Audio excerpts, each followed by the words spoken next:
Austerity measures. As the biggest and strongest economy in Europe, Germany reluctantly agreed to help bail out the debtor countries.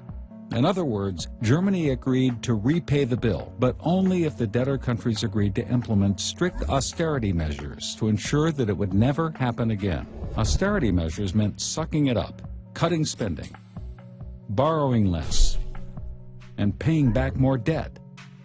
This sounds like a simple solution, right? It's not. First of all, nobody wants austerity.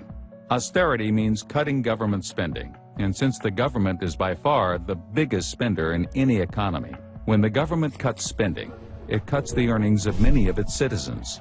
People lose jobs. They get angry. They riot in the streets. And austerity also doesn't automatically balance a country's budget. You see, the government collects taxes based on people's earnings.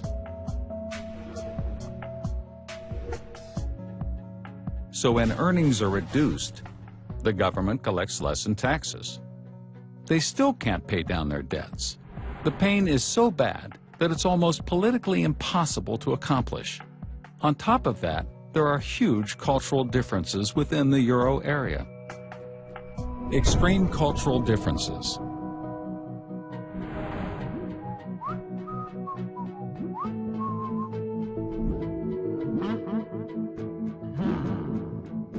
Germany is very financially responsible. Ever since the terrible hyperinflation the country experienced after World War I, it's been extremely inflation-averse and incredibly careful about spending and borrowing.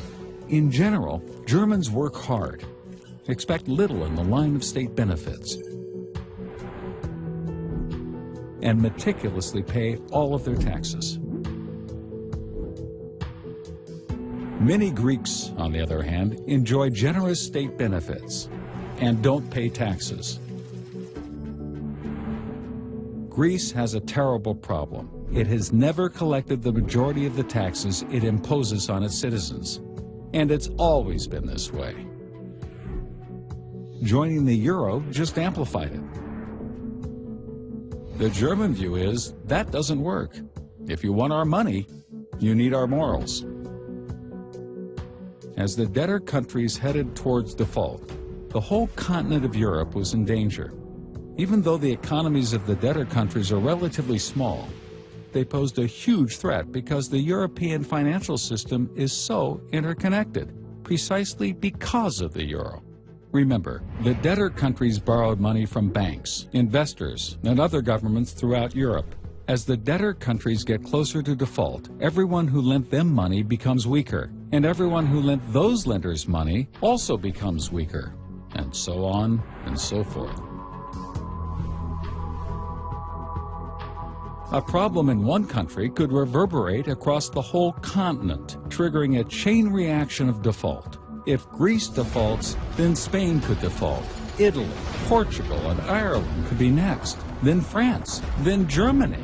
Pretty soon, it could spread not just across Europe, but across the world.